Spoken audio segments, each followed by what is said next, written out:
Today's video is all about creating high-end spring decor DIYs using thrifted, Dollar Tree, or super cheap crafting supplies. Let's jump into the first DIY. So I remember when I was a kid going with my mom to home interior parties. And back in the day, they were considered very nice and a little bit pricey. But now you can find home interior pieces in thrift stores all over. That's what I'm using today, but you can use an 11 by 14 frame from the Dollar Tree, any old frame that you might have. Unfortunately, the floral print in this frame is actually attached to the mat, and I wanted to keep the mat. So what I did is I took an X-Acto knife and just very carefully went around cutting the mat away from the art print.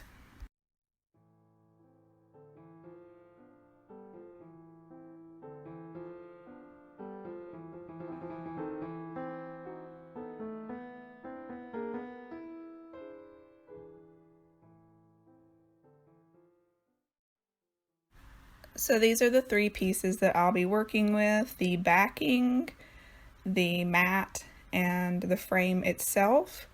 And it is unfortunately a plastic frame, but if you paint it with a matte spray paint or chalk paint, it really takes the plastic look down and makes it look a lot more high-end.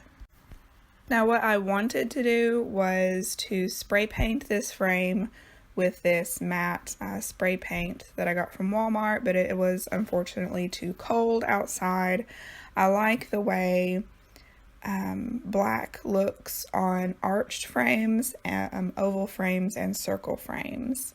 I'm not crazy about the color black, but for some reason on arches, ovals, and circles, I think it looks great. That's sort of odd, but I just used some Waverly chalk paint in the color Truffle, and then I'm going to just dress it just a little bit with this chippy brush from the Dollar Tree and some, I believe, Hazelnut paint.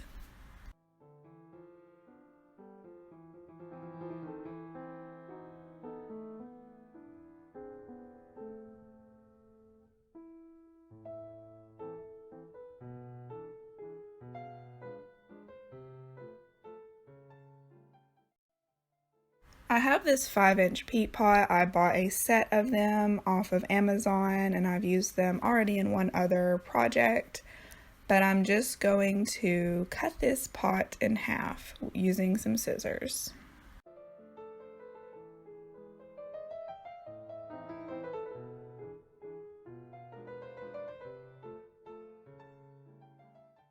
This cut very easily, and I don't know what I'm going to do with the other half. I might keep it for a little while to use in another project, but you'll just need one half if you're just making one piece of art.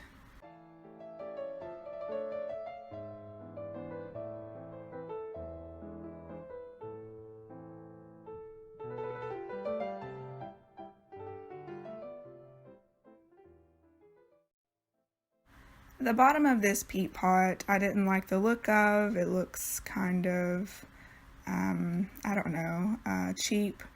So I just wanted to make the bottom look a little bit nicer. So I'm just going to wrap this Dollar Tree jute twine around the bottom up to that little ledge there.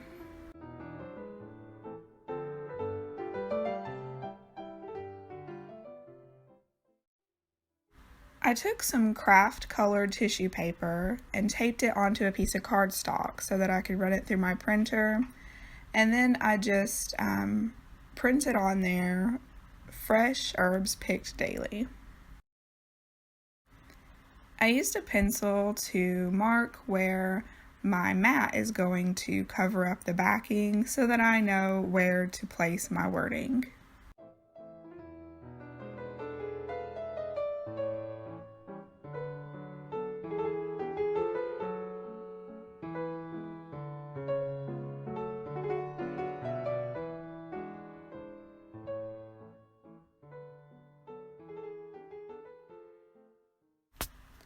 I was a little bit heavy-handed with this Mod Podge, on this frame backing. I thought that it would really soak it up because it felt almost fuzzy, so it just felt like a material that would really soak up the Mod Podge, but it really didn't too much, so I ended up having some excess, and I actually went and got my rolling pin and pushed some of that Mod Podge out of there.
Once it dried, you can see that I was not even with my Mod Podge. I missed a couple of areas when I was doing this, and so it really did affect the color once it dried, but that was okay. I wasn't too worried about it because I knew I was going to be distressing using some more of this hazelnut paint.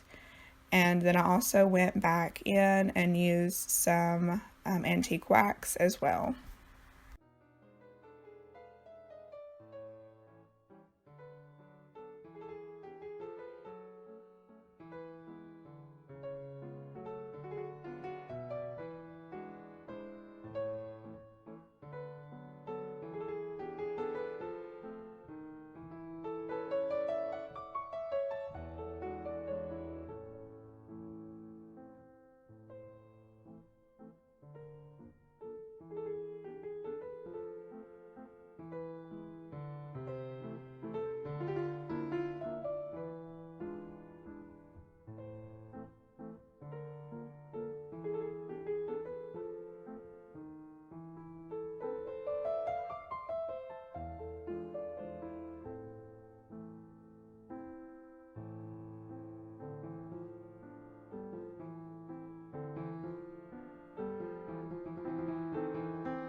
Once that was dry, I just cut away the excess tissue paper and reassembled the frame. I didn't want to distress the mat at all because of the distressing on the background and on the frame. I thought that was a little too much. I wanted there to be a break in all that distressing.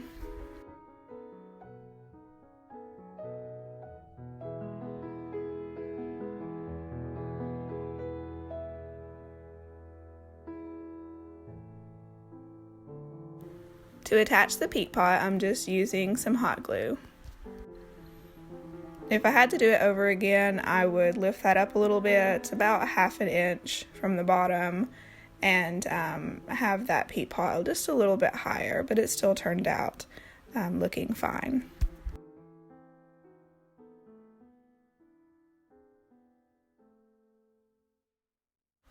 I have some greenery here that I got from Hobby Lobby. It was half off that day, so about $3.50, a little steep, but it's very cute greenery.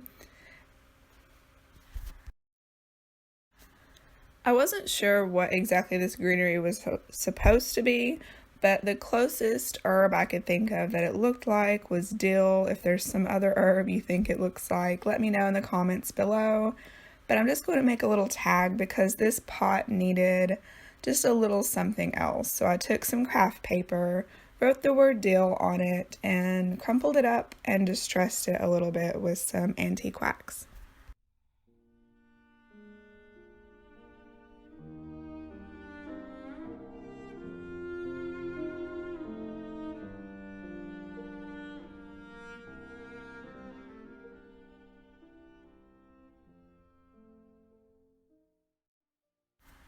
To attach it to the pot, I'm just going to use some gold thumbtacks, and I didn't use any hot glue because it felt very secure when I pushed the thumbtacks in there. So I can also change out the greenery and the tag as well if I wanted to. And it was a little too shiny, those thumbtacks, so I just dabbed a little bit of the antique wax on them to take that shine down just a little bit.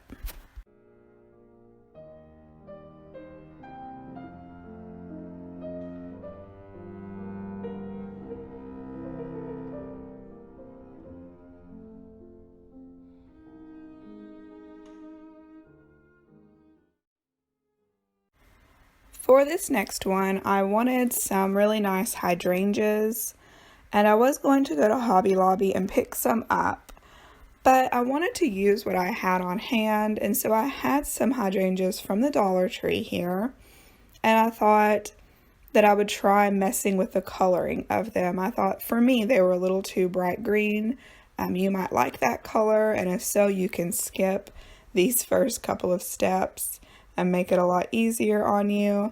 But I wanted to change the look of them, and I thought that I could lighten the green up by soaking them in some bleach water, and so that's what I did here. And I let them soak overnight on my porch, and it did absolutely nothing to the hydrangeas. But I just wanted to show you in case you ever thought about doing that with some of these flowers. I'm sure it cleaned them very well, but it did not affect the color of these fake flowers in the least bit. You're also going to need at least one flower pot, and I'm using one of these peat pots like I used in the last project. I thought I was going to make 2 of these, but I ended up not having enough flowers for 2, so I just made 1. You can make as many as you like, and one of the terracotta pots from Dollar Tree would work great as well. But I'm just going to do a little bit of light distressing on these peat pots with some Ivory chalk paint by Waverly. I wanted to cover up the bottom and make them look a little bit nicer, so I'm just using some of this lace trim from the Dollar Tree and hot gluing it every inch or so as I cover just the bottom of this peat pot. Now plan B with these flowers, I just took some Ivory spray paint and I did a light coating on them, just spraying sporadically, covering up some of that green. And then to darken them up a little bit, I'm just going to take this bag of water here and a little basket from the Dollar Tree so it doesn't go anywhere. And I took some antique parchment paint and some burnt umber and just a little bit of gold. I was really just experimenting here and there was no measuring. I basically made what looked to be really dirty water and dipped the flowers down in them, then let them dry, and then I did that for a couple of times to darken them up.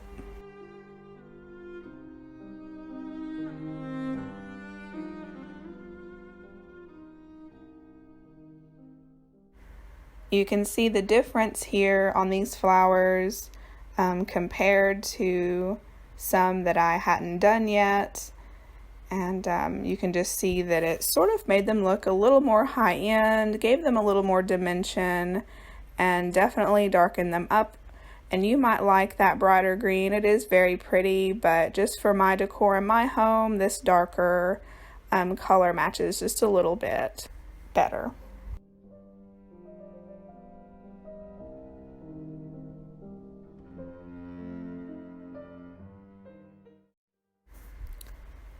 So that you won't be able to see any of this white styrofoam, I got these little white balls from the Dollar Tree and I ended up just using one again. I kept thinking I was making two of these, but only had enough flowers for one.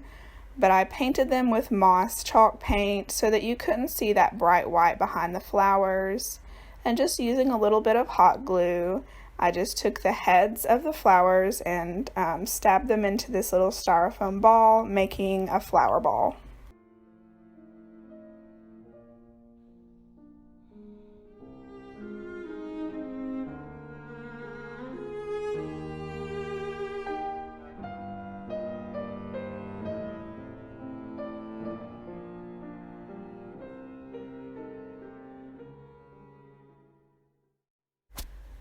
I went outside and got a stick from my yard, and I'm just going to trim it down some, put a little hot glue on it, and stab it into the styrofoam ball.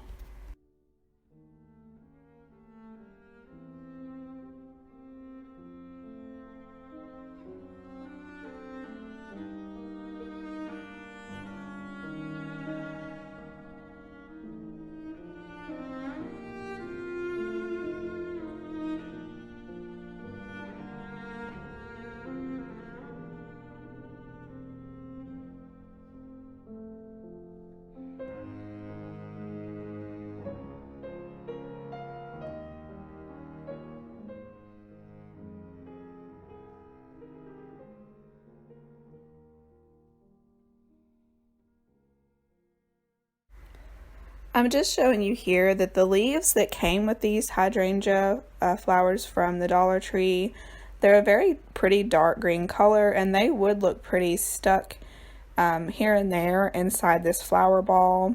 If you chose to do that, I think that would look really good. I chose to just leave it the flowers by themselves.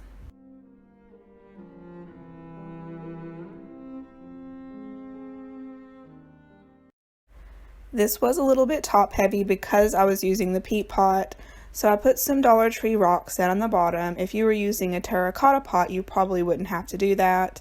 And then I just put some Spanish moss on top of the rocks.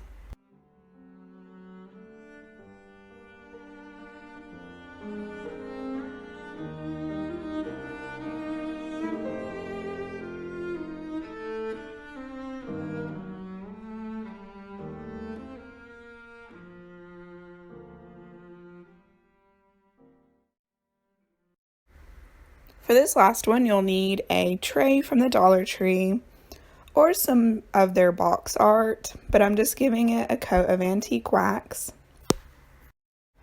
I didn't have any mini eggs to paint, like plastic eggs.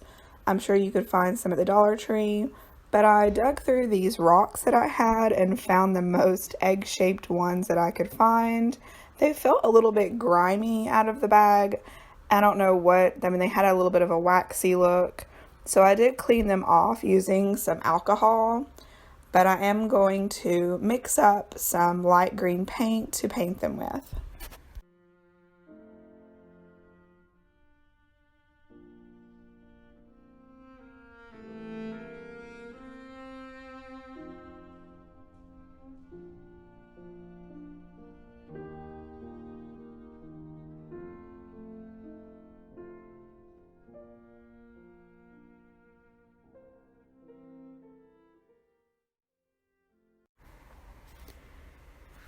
Keeping the rocks on hand while I was looking through the paper pack, I picked out a piece of paper that would match the rocks as close as possible, and I'm just going to cut out a rectangle to go into the bottom of the tray.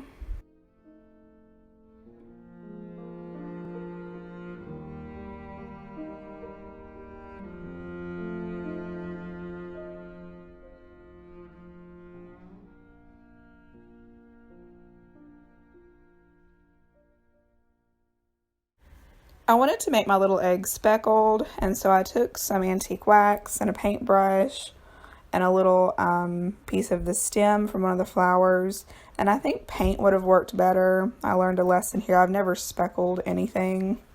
So I used the little stick, and then I switched to using my hand, but I think paint would have worked better than the wax. The wax is a little more viscous, I guess would be the word, and less watery, and just didn't sprinkle as well. I'm just making a rustic nest using some Spanish moss. I also added a little bit of green moss from the Dollar Tree, as well as a couple of pieces of stick from my yard, and where I cut the stick, I put a little bit of antique wax to darken it so you wouldn't see that bright cut end of the stick.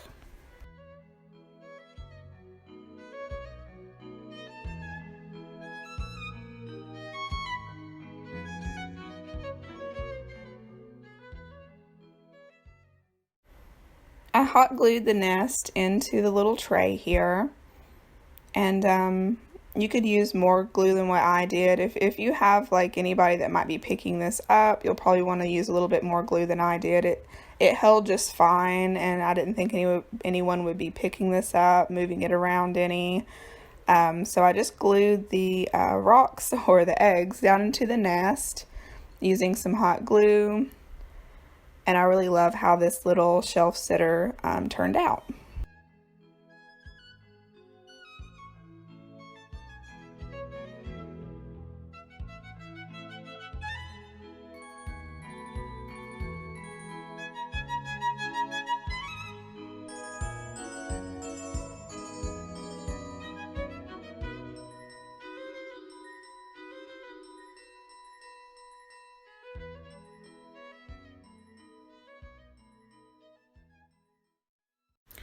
I hope you liked these vintage farmhouse style DIYs as much as I do. As always, these projects are just for inspiration, and you can change up any of the elements to customize the look for what you like. Thank you for watching. If you like this video, click that thumbs up, and if you haven't subscribed yet, I would love it if you would. Both of those things are the best way you can support my channel. I hope you have a wonderful day. See you in the next one.